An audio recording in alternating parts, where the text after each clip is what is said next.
All right, we are recording. Aloha, friends. Oh my gosh, I'm so excited for this call today. I love seeing all your faces, and I am tuning in from Kailua, Hawaii. And my name is Kristen Algren. For those of you who I have not met before, we are part of the Tropical Biohackers, a leg under Daisy, a leg in her hometown, which I know she's super excited about. And I'll explain a little bit as to why I'm here right now and why our guest is on in a little bit. But before I do that, we have a couple of announcements. And the first one is that if you have not registered for a global convention in Las Vegas, October 22nd to 24th, please do so. You guys who've been to the conventions, you guys know how powerful they are. And this call is going to be about mindset. And if you want your mind to be blown and your mindset to be through the roof, you've got to get there. I personally feel one a year is too little.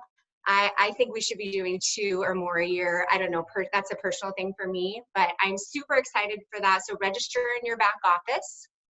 And also Daisy has added a opportunity call Tuesday mornings at 11 a.m.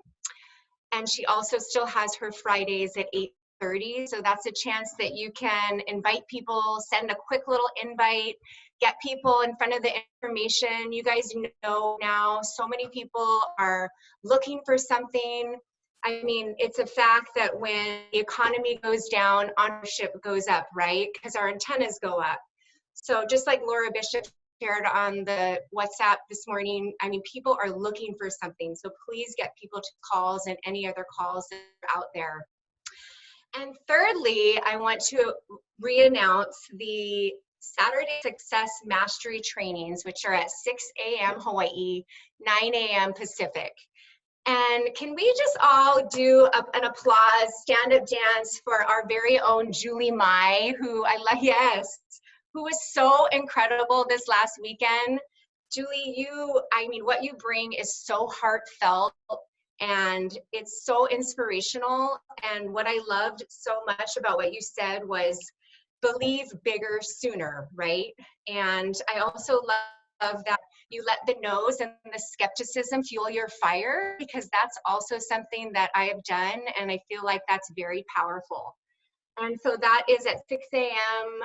Hawaii time, and it will take a little bit to get the recording. Those will be posted on the LifeVantage distributor page. It has to run through compliance, so it might take a week or so, but definitely get on those.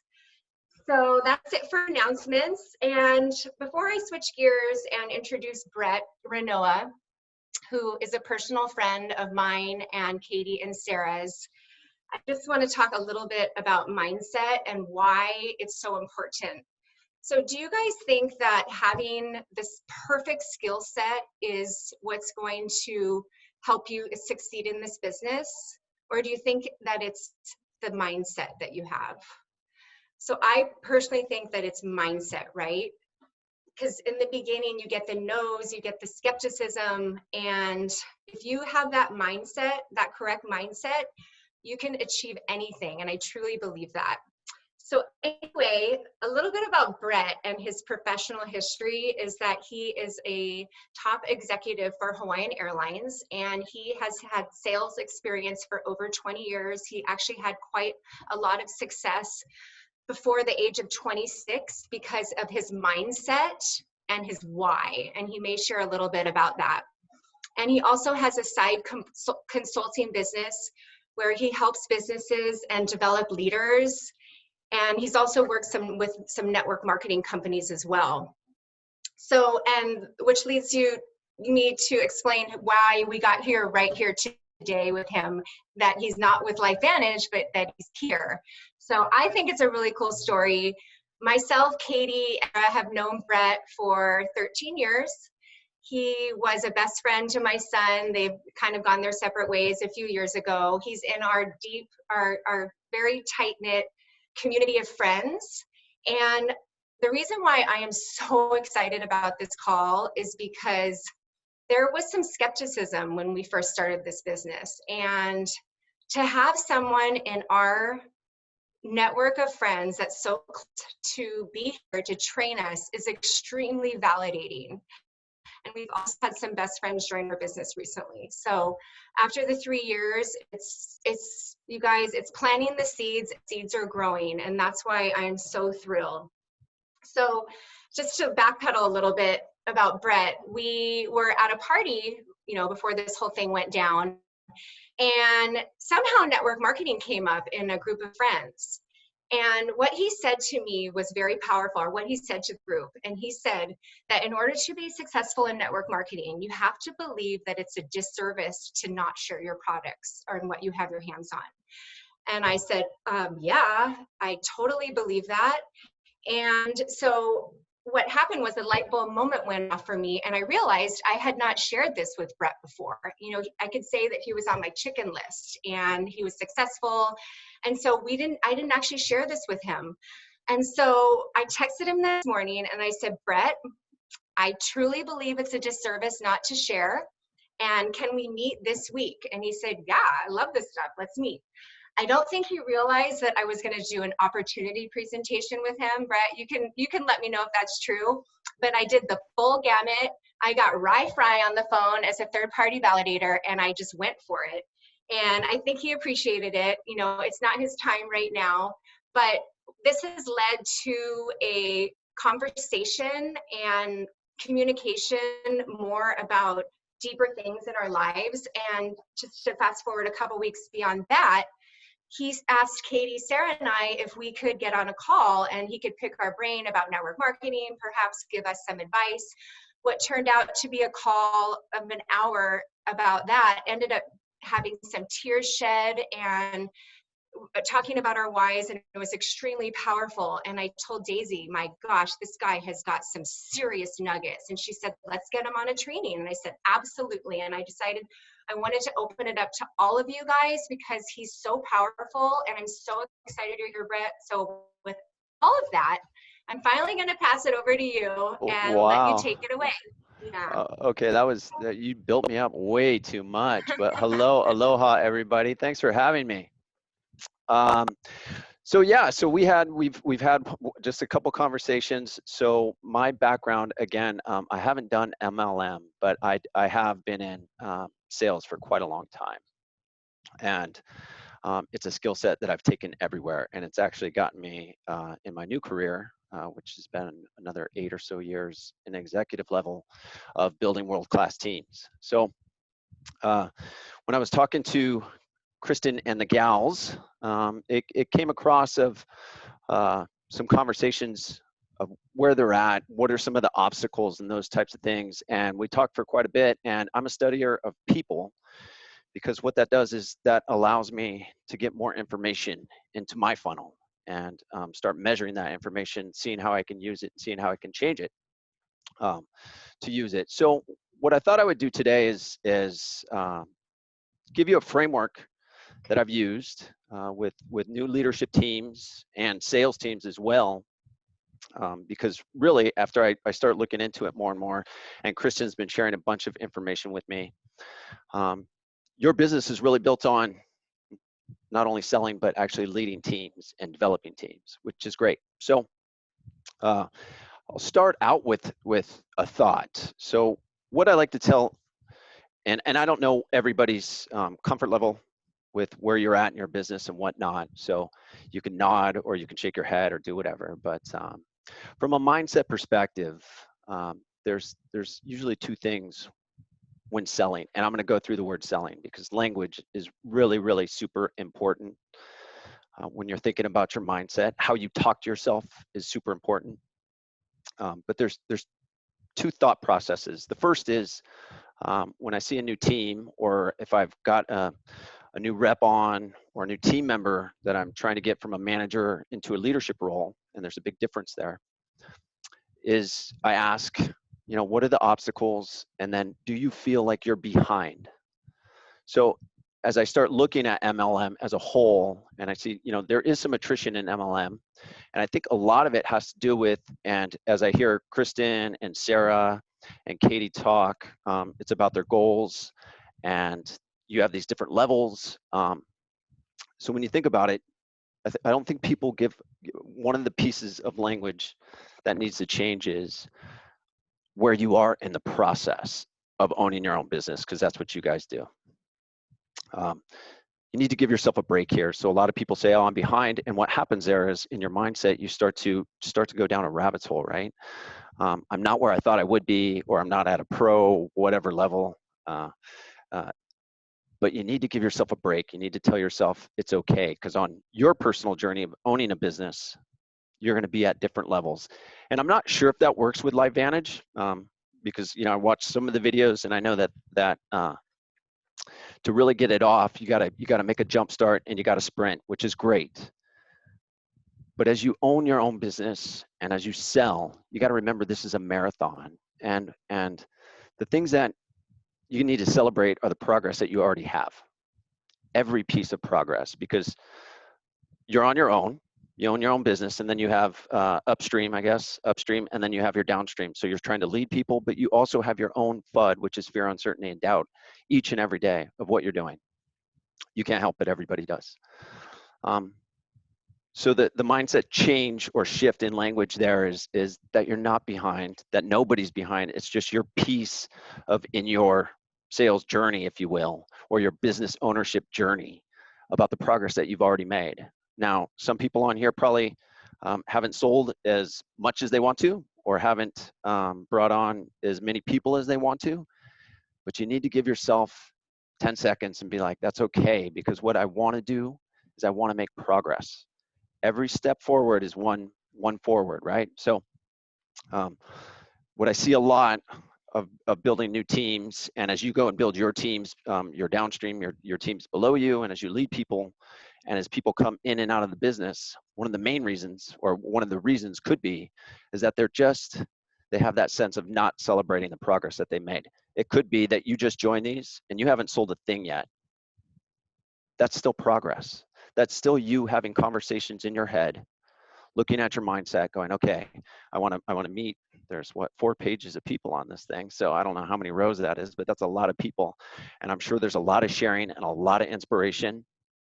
That is still progress. So one of the things I like to tell new teams, and I'm sure you guys aren't brand new teams, but even as a professional, you need to remember to give yourself a break and make that progress and celebrate that progress. You will get to the completion. You will get to the checkpoints. You need a plan and a structured plan. And Kristen was nice enough to show me a video, The Code. That was a great little series. So if you have a structure around what you can do, at least in sales, you can start to measure it. And I'll talk a little bit more about that. But the measuring will take you and structure that, and you can give that, teach that downline. So that's the first piece. Just celebrate the small victories, celebrate the progress on those bad days that you have, and we all have them, where you have the fear, you have the uncertainty, and you have the doubt when it's coming into your mind, and it's like, oh, I can't do this, or I can't make those calls today, or I don't want to have a Zoom call, or I don't want to reach out, or I'm afraid of my friend Brett because he might judge me, like Kristen. Those are the days you got to keep going. Those are the days that, and I told her this, right? And so she's texting me this stuff, and I'm like, I love it, ABC. And she's like, what's the ABC? I'm like, always be closing. Just keep going. Just keep going. Keep practicing and mastering your craft, which is, for you, would be leadership and sales, right? So that leads me to my second piece. And you can tell me, and a lot of people, and I do this in leadership courses, people hate it when I say that they're selling, right? And I tell them straight out of the gate. So this is a leadership course. I've done this for probably about 200 people or so. I take leaders at Hawaiian Airlines. I take them for 8 hours. So I'm going to cram in a half an hour real quick for you guys. 8 hours once a month. And the first thing out of my mouth is, you need to embrace the fact that you're selling. And everybody gives me that crazy probably stare. I see a couple people right now giving me the one like, what? If you are a leader, you need to teach people who teach people for your business, right? That's in every business. And what you're doing is selling. You're not selling a product all the time when you lead, but you are selling ideas, right? Either you're giving somebody an idea of why something's important, or they're selling you on why it's not important to them. Um, so, uh, and as I did research for Kristen and Katie and Sarah, one of the things that comes up in MLM is, oh, I'm not a salesperson. And that's okay to say, but you are selling. And the sooner you embrace that, the sooner you embrace the fact that you're transferring an idea, you can call it whatever you want. I just call it selling, and have people embrace that fact. But it's just like, you know, so we have the Department of Education. I don't think everybody in Hawaii is here, but my son is an 8th grader. In their total knowledge, they decided to send out an email telling all the kids, we're trying to do online schooling. Tell all the kids that whatever grade they had in the 3rd quarter is the grade they're going to graduate with. Whew. I'm a leader of my family, right? I'm selling. I got to sell to him every day why he has to do this homework. I got to keep selling. Another example, you know, I just asked the CEO on Monday for $150,000. I'm selling. I'm selling ideas. It's right for Hawaiian, but I was still selling. The fact that we're selling, and people cringe on that fact, but I love it when you actually embrace it, because you use it in your family, in your friends, and it's not used car salesman selling. I'm talking about a win-win where somebody comes out, both parties, you and them, come out with a positive note and or learning. But the fact is that we are all, as leaders of your family, as a partner, we're still selling. So that's 2 things. I'm going to try to share my screen here.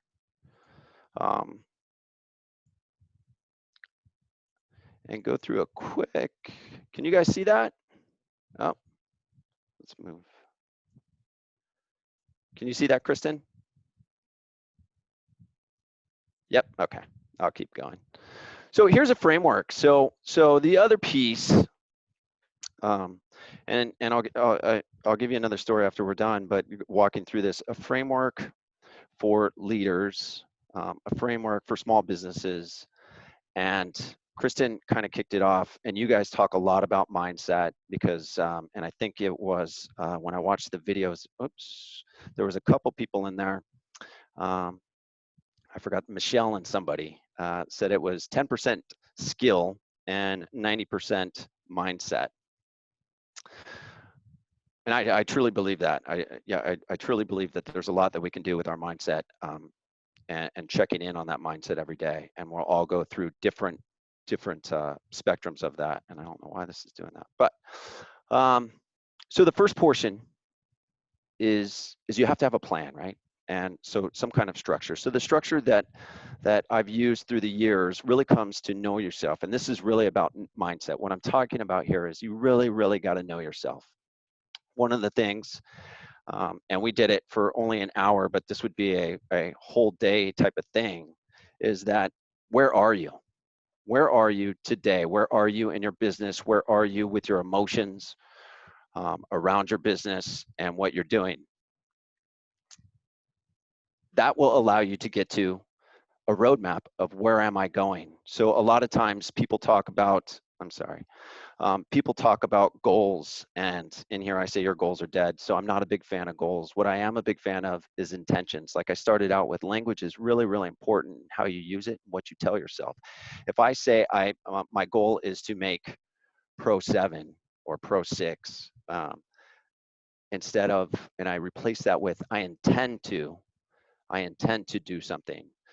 It's just a small shift in the language, but it means a lot, and it means different things to different people, but I can jump into that. I can wrap my head around that and start with a plan. So where am I?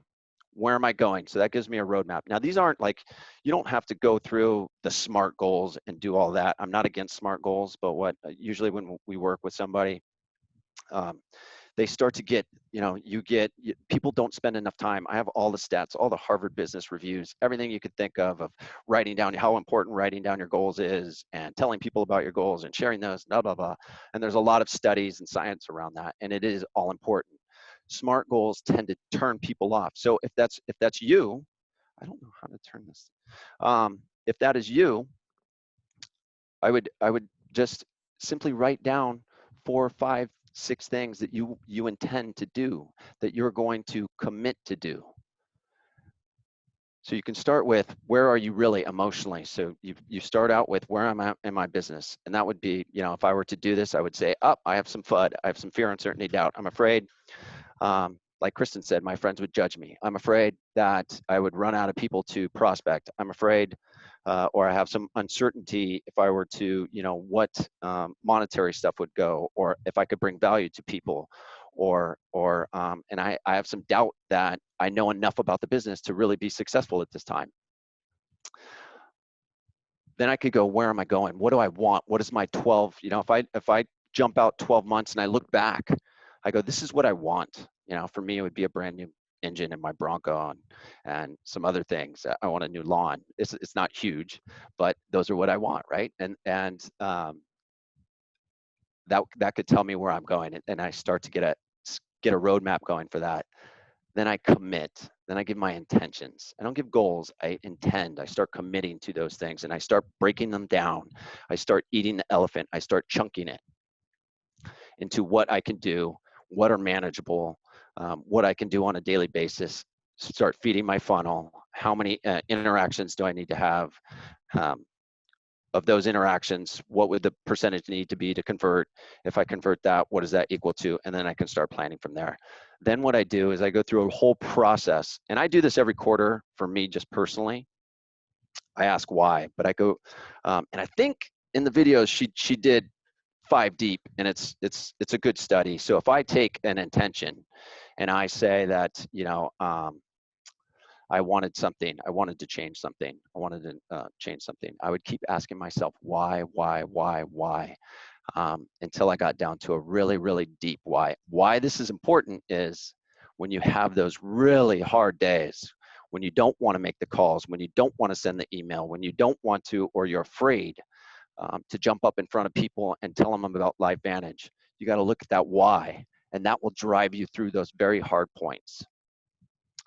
And then finally, in knowing yourself and kind of your mindset. So after I get this roadmap, after I start committing, after I got some really strong whys, I can look at what motivates me. And why that is important is that my motivations, things start cropping up.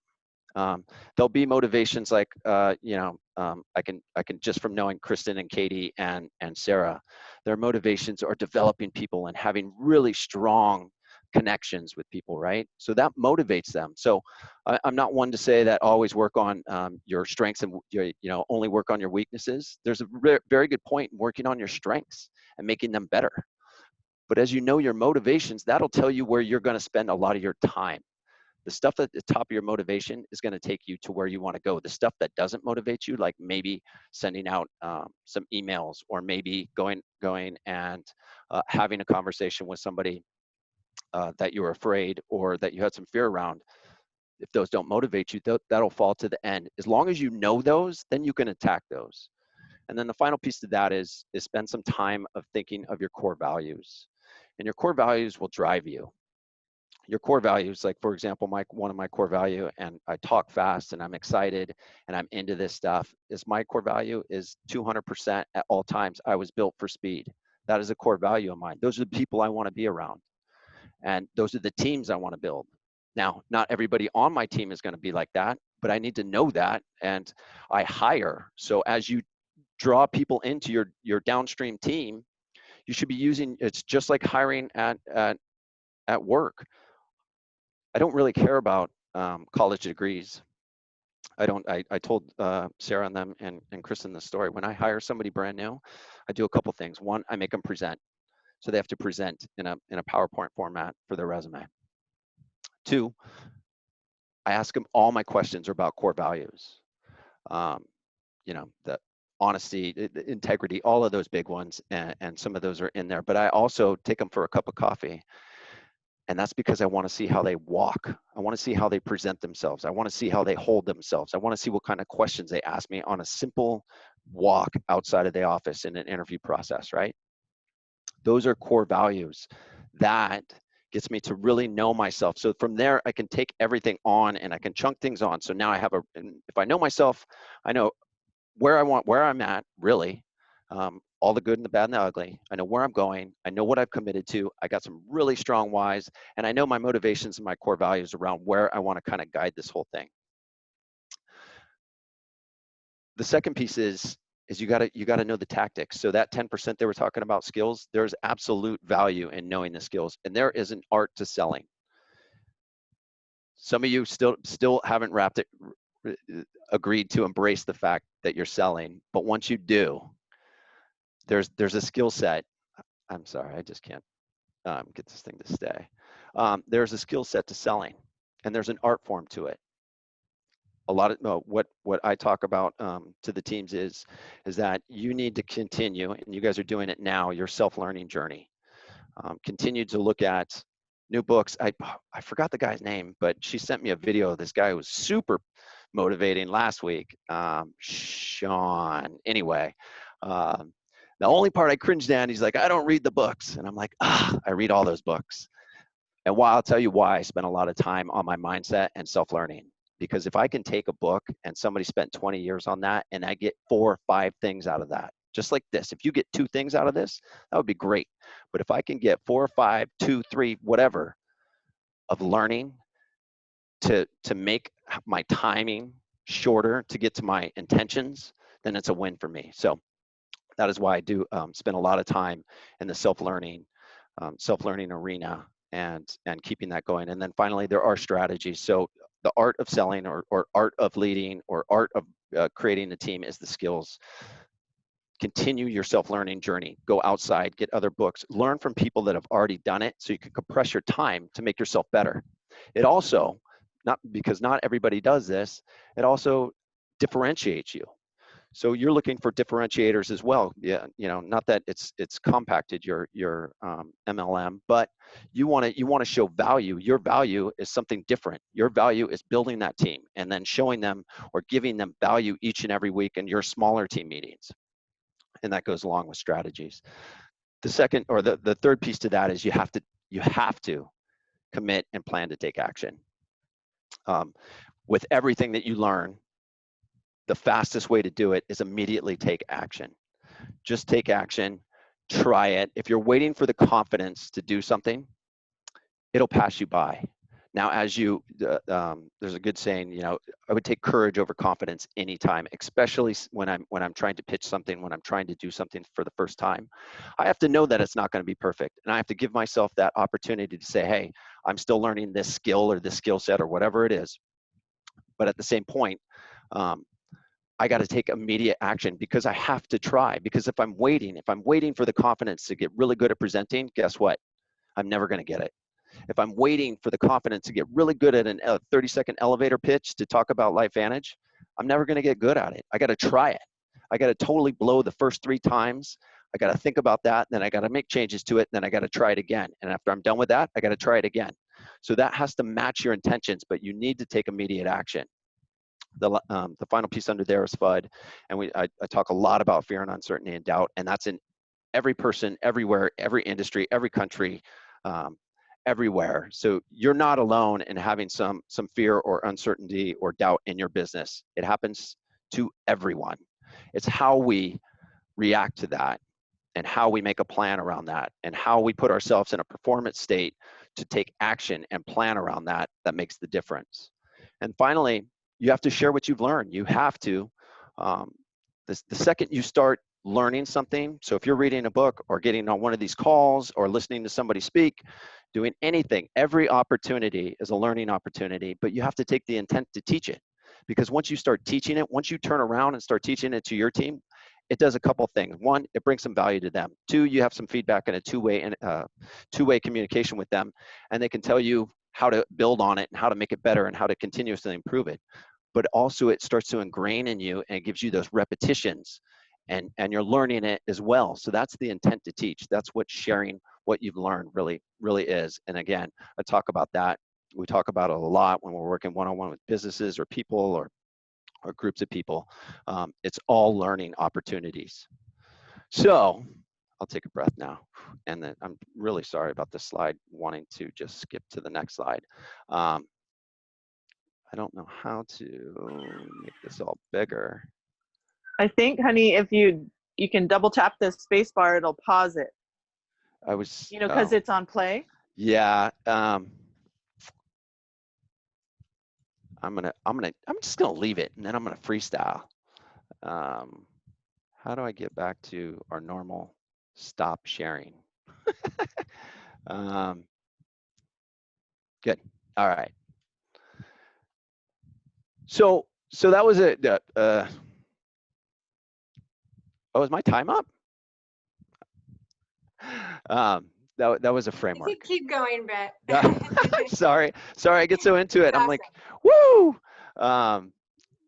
So anyway, that couple other things. So again, watch the language that you're using. Know that you have fear, uncertainty, and doubt. Give yourself a break on some of that. You're not behind anywhere. The progress that you make, I like to say, at 211 degrees, water is really hot. And this is not my saying. This is Sam Parker. At 212 degrees, water boils. When the water boils, you can power a train. The hardest part is your momentum to start. So I don't know if anybody on this call is just starting, but that's the hardest part. It's like shooting a rocket up into space. The hardest part is just shooting it. Once it gets going, there's no stopping it. Just as in the train analogy, if you just started pushing the train, it just started going and you hit an obstacle, you could stop it.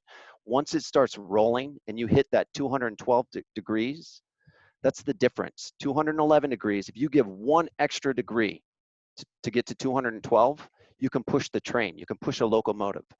So what I'm saying there is, when you're at 3:30 in the afternoon in Hawaii Standard Time, and you want to stop, that's when everybody else is stopping. What if I just made 3 more emails? What if I just made 2 more contacts? What if I just sent out another meeting request? Pushing it just where I thought I would quit, right?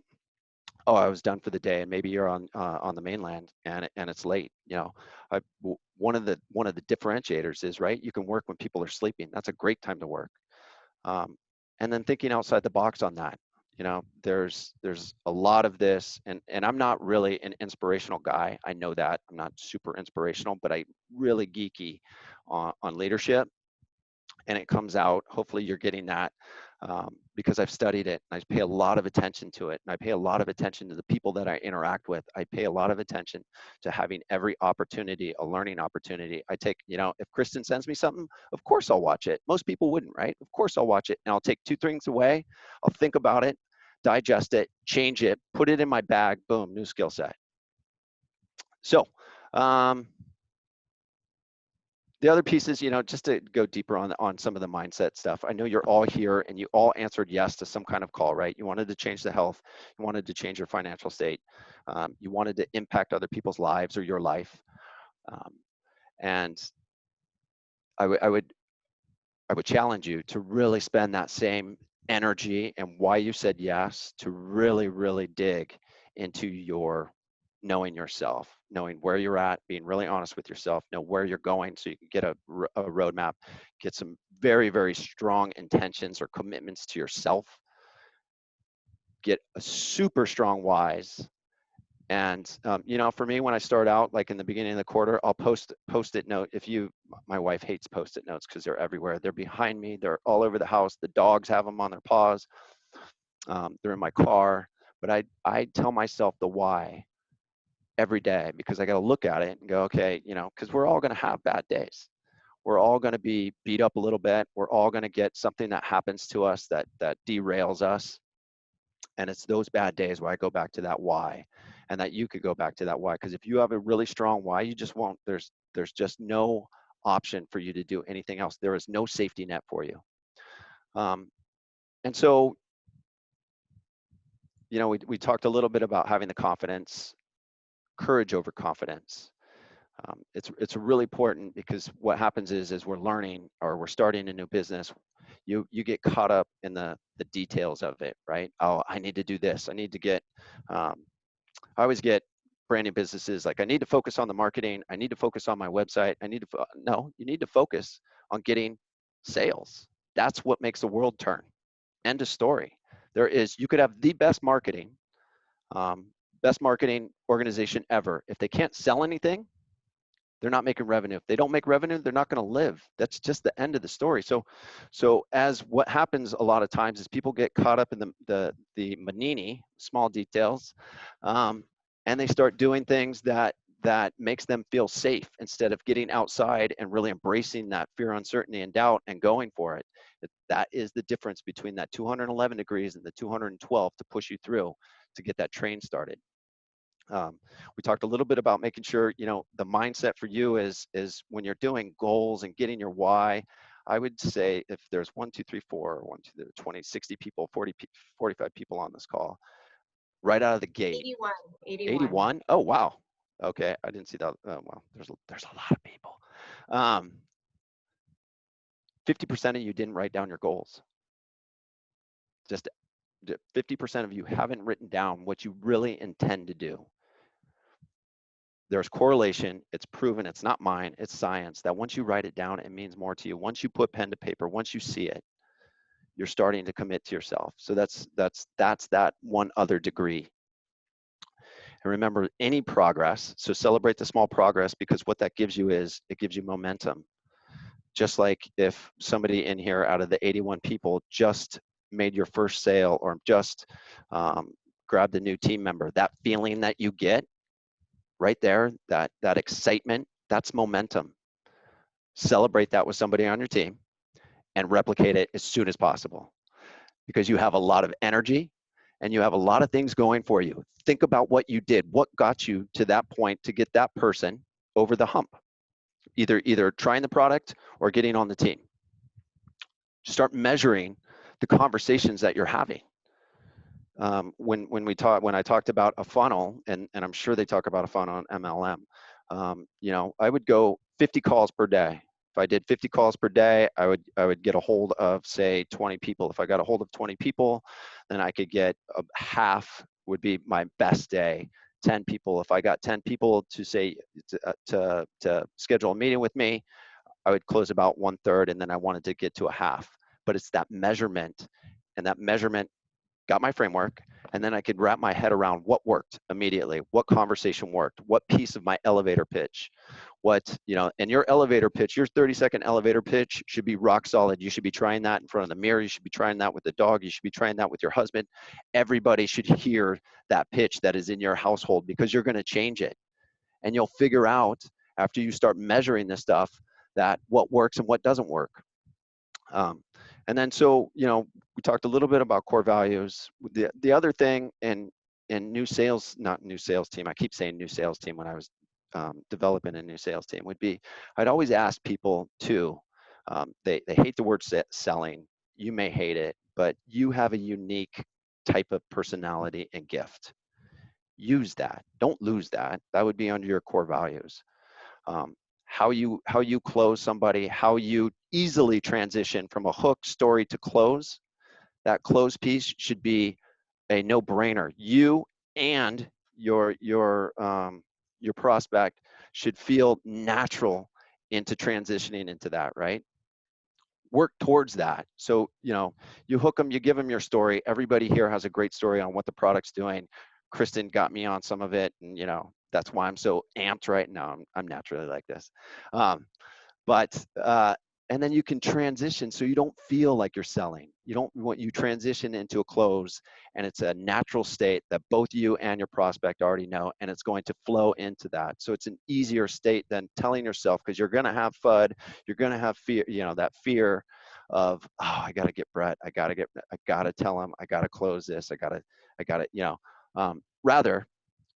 One of the big mistakes I made through my years of selling was, I was a bulldog. So I think I told Katie and Kristen and them, there's a great book called Sales Dogs, and I'm not calling people sales dogs, but it talks about having a kennel, and it's really relevant to you guys, because if you had a team, you need a retriever, you need a lab, you need a good, those traits that those salespeople bring, but you also need a pit bull. My style and my mistakes were pit bull. I would go after, I would read every technical. I was in technical sales in Silicon Valley for years. That was my differentiator. I'd read every technical doc that I could get my hands on. So when I went in, it was, you're stupid for not spending my average sale was about $350,000. You're dumb. If you don't buy from me, you're just dumb, because I know everything about this. I know all the zeros and ones. I know how this is going to make you more secure. I know how it's going to make your network faster. Flash to 15 years ago, I moved to Hawaii. So that worked for the Bay Area, right? They just wanted it quick. They wanted to know, you know, the CIOs just didn't want to get fired. They didn't want to make a dumb decision, and they would spend the money. The relationship building can bridge to what you guys are doing here in Hawaii. That's not how Hawaii works. So you bring the pit bull into Hawaii and you get punched in the face real quick, right? My family's from Hawaii, and my dad would be like, you're just, you know, he was so disappointed in my style, but I had been so successful out hustling people, making more calls, bugging them till they picked up the phone, doing those things. You know, my pit bull ways had worked for me, but it did not work here. And so I would say to that is, as you guys are farming, so I've learned this over the years, plant your seeds. Not every conversation has to be about what you're doing. So that doesn't make, when I talk about progress may be a conversation of, here's what I'm into, here's what I'm doing. So I plant a seed, right? Oh, and then, you know, even Kristen, even if she had just invited me to this, I would have jumped on and listened to another speaker. That shows value to me, right? I have interest in it. I want to watch. Value. So I'm showing some value there. And then the other piece, so the moral of the story is, as you guys go through, try to find the value, try to differentiate yourself. I know in the code it showed, you know, you had some low hanging fruit. I follow the rule of 7 in marketing, which means people need 7 impressions to make a decision. That also can include, you know, that's a little bit old from an MBA book, but those impressions also include how you interact with them. That could be social media, that could be email, that could be inviting them to a Zoom call, that could be a variety of different things of impressions. Before then, naturally, you can go into you don't even need to hook them at that point, right? You just go into your story. Here's what it's done for me. They've already had a couple different impressions from you of what LifeVantage does for them or did for you. And then you solidify it with a story. And then you don't even have to close at that point, because it'll come naturally down the line. But what I'm saying is, if you take this as a marathon and you plant those seeds, they will grow. If you don't wait for the confidence and you just have the courage to try, you'll get there faster. I think we talked, you know, and we talked a little bit about the teaching and intending to teach. And I'm way over my time, so I apologize to everybody in advance. I never do this, but oh well. I'll stop talking. Thank you so much. Okay, can you guys see why he is on my chicken list? Hello. He is just a wealth of information. I mean, a couple of things I want to point on before we close is that I know when you keep saying sell and sales, I could feel like even me thinking, no, it's not sales, we're sharing, right? But one thing that I wanted to point out in a Mark Shinsanto, he's at the top of our company for those that you might not know. In a training here recently, he said, so do you think this is sales? And everyone was quiet and kind of looked around and nodded. And he said, this is absolutely sales. This is a transfer of belief. And so like you said, what I'm going to, you know, if I were to tell my kids they're only having salad for dinner, you know, that is sales. So it's wrapping your mind around that word is not a negative thing. And another point that I want to say is, I feel like so many people just get ready to get ready to get ready to get ready, and they don't get that momentum and that train going, because once it gets going, it gets so much easier, like you said, and it's just getting started, right? And we've got a system in place, and just following the system and just do it, right? Just get over your fears. So anyway, I know we've gone way over. Sorry. I am so no worries. It was awesome. I mean, it was very valuable. And I love that it's an outsider's perspective, someone who's actually not in our company, but yet it's a lot of the same terms, planting the seeds, etc. So thank you so much, Brett. And thank you guys so much for tuning in. I'm just so grateful. So thank you guys so much, and have a wonderful evening.